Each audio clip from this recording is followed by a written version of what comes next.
दोस्तों, क्या आपने कभी सोचा है कि अगर भारत का टिहरी डैम टूटा तो उसके क्या परिणाम होंगे?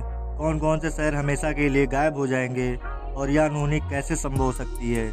जानने के लिए अंत तक देखें इस वीडियो को। दोस्तों, ये तो हम सभी जानते हैं कि डैम हमारे लिए कितने लाभकारी साबित होते हैं। आधुनिक समय में इसके कितने फायदे होते हैं, ये तो आप सभी जानते हैं। लेकिन क्या आप जानते हैं, दुनिया में बहुत से डैम ऐसे हैं जो किसी न किसी कारण से बहुत खतरनाक बन जाते हैं। इस वीडियो में हम आपको भारत के सबसे बड़े और ख़तरनाक टिहरी डैम के बारे में बताएंगे। क्या आपने कभी सोचा है कि अगर कभी भारत का सबसे ऊंचा टिहरी डैम टूटा तो इसका क्या असर पड़ेगा और कौन कौन से शहर इसमें पूरी तरह से डूब जाएंगे? तो चलिए हम आपको बताते हैं कि अगर किसी कारणवश टिहरी डैम टूटा तो इसमें कितनी तबाही होगी। इस वीडियो में हम आपको जो तथ्य बताएंगे वो इंटरनेट से प्राप्त आंकड़ों और विशेषज्ञों के विचारों पर आधारित हैं। मगर इस वीडियो का मकसद किसी को डराना नहीं, केवल इसकी संभावनाओं पर विचार करना है। देखिए, बात भी बिल्कुल सत्य है कि विकास अपने साथ विनाश भी लेकर आता है। टिहरी डैम भारत की देवनगरी उत्तराखंड में स्थित भारत का सबसे ऊंचा तथा विशालकाय बांध है। टिहरी बांध की ऊंचाई 260.5 मीटर है, जो इसे विश्व का 5वां सबसे ऊंचा बांध बनाती है। यह बांध दुनिया का 8वां सबसे बड़ा बांध है, इसलिए इसका जलाशय भी बहुत ही ज़्यादा बड़ा है।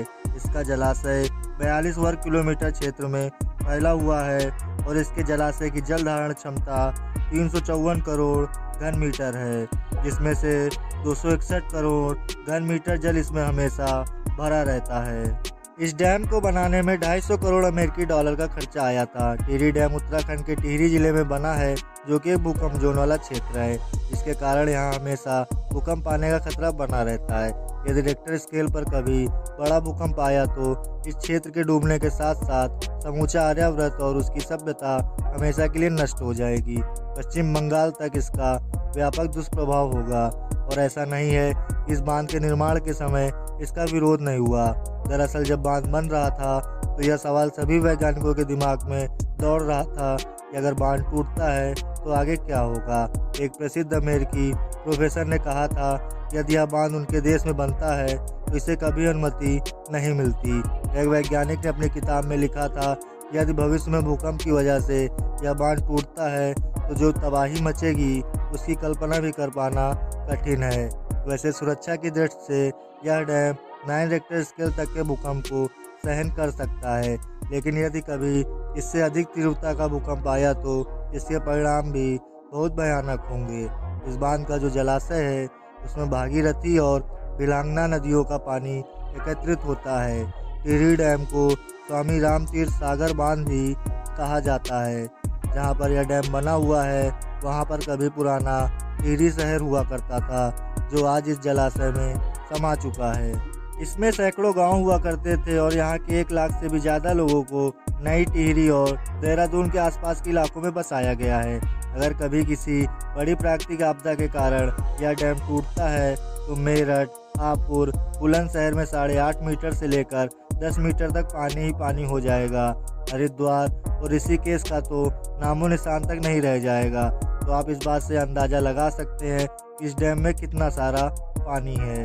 देखिए, इस जल का उपयोग होता है बिजली बनाने के लिए, और जब हाइड्रो पावर प्लांट तैयार किए जाते हैं तो इसमें बहुत बड़े स्तर पर पानी को जमा किया जाता है और इस पानी को एक निश्चित ऊंचाई से गिराकर टरबाइन को चलाया जाता है ताकि उनके चलने से पावर मिल सके।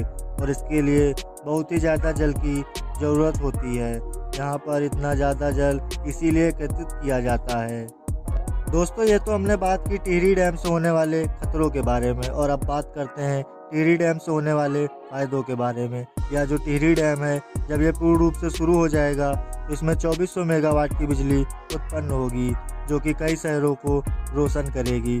फिलहाल इसमें 1000 मेगावाट की बिजली उत्पन्न हो रही है और यह पूरी तरह से अभी प्रारंभ नहीं हुआ है। इसके अलावा वर्तमान में इसके जल का प्रयोग 2,70,000 हेक्टेयर भूमि की सिंचाई के लिए और 102.20 करोड़ लीटर पेयजल दिल्ली, उत्तर प्रदेश एवं उत्तराखंड के लोगों के लिए उपलब्ध कराना है। अब तो इसके जल का इस्तेमाल पर्यटन के लिए भी होने लगा है।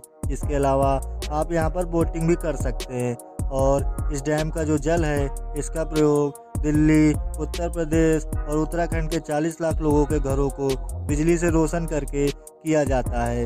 इसके अलावा इस डैम को बनाने का एक फ़ायदा यह भी हुआ है कि इसके बनने के कारण उत्तर प्रदेश, बिहार और पश्चिम बंगाल में आने वाली बाढ़ों में काफ़ी कमी आई है, क्योंकि गंगा नदी के कारण ही इन इलाकों में काफ़ी ज़्यादा बाढ़ आती है। और इस डैम के बनने के कारण इन जगहों पर इस पानी के कारण बाढ़ में काफ़ी कमी आई है। इस डैम के बनने से होने वाला सबसे बड़ा फ़ायदा यह है कि इससे देश को हर साल 2000 करोड़ का फ़ायदा बिजली के रूप में होता है। इस डैम के बारे में मेरा तो यही मानना है कि विद्युत उत्पन्न और सिंचाई के लिए और भी कई सारे तरीके हो सकते थे। मैं केवल आशा ही कर सकता हूँ कि भविष्य में कोई भी बड़ी आपदा ना आए जिससे कि तबाही हो। आपका इस बारे में क्या सोचना है, हमें कमेंट करके ज़रूर बताएं कि टिहरी डैम हमारे देश के लिए ठीक है या नहीं।